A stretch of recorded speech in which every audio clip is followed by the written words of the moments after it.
Today, we're talking about color contrast and web accessibility.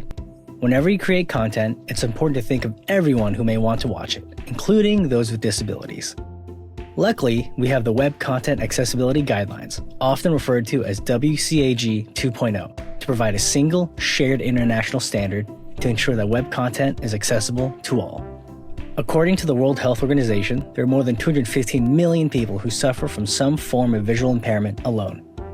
One area that's often overlooked when creating animations for web content is color contrast.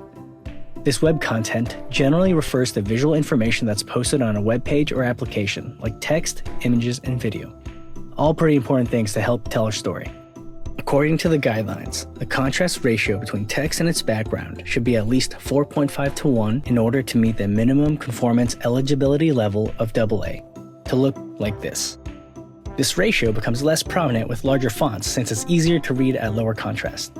So for example, if your type is at least 18 point or 14 point bold, the minimum contrast ratio drops to 3 to 1. The WebAIM Color Contrast Checker is a free resource that will calculate the score for both the regular and larger text sizes. It's perfect to calculate your values. Just enter your color values and check the results for compliance. And that's all there is to helping everyone access your content.